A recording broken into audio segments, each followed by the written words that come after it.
ঢাকা বিশ্ববিদ্যালয় কেন্দ্রীয় ছাত্র সংসদ ডাকসু ও হল সংসদ নির্বাচন 2025-এর তফসিল ঘোষণা করেছে বিশ্ববিদ্যালয় নির্বাচন কমিশন। ঘোষিত তফসিল অনুযায়ী আগামী 9 সেপ্টেম্বর অনুষ্ঠিত হবে ভোট গ্রহণ। মনোনয়নপত্র প্রত্যাহারের শেষ তারিখ 25 আগস্ট। প্রার্থীদের চূড়ান্ত তালিকা প্রকাশ করা হবে 26 আগস্ট।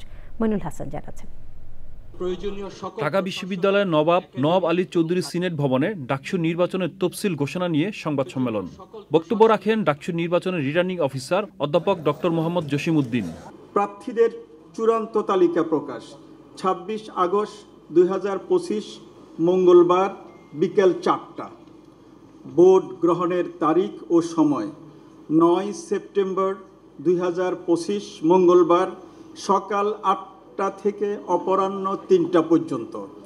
ভোট গণনা তারিখ ও সময় 9 সেপ্টেম্বর 2025 মঙ্গলবার ভোট গ্রহণের পরপরই।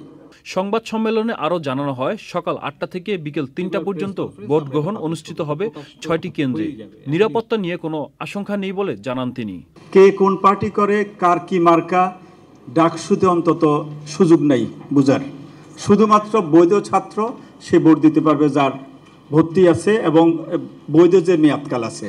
এর আগে সর্বশেষ 2019 সালে দীর্ঘ 28 বছরের অচলায়তন ভেঙে অনুষ্ঠিত হয়েছিল ঢাকা বিশ্ববিদ্যালয়ে ছাত্র সংসদ নির্বাচন। Moinul Hasan, Channel I, Dhaka. Bundle থাকলে প্রতি সেনমানিতে টাকা বাঁচবে। বিকাশ সেনমানি বান্ডেল কিনে জিতুন প্রতি লেনদেনে।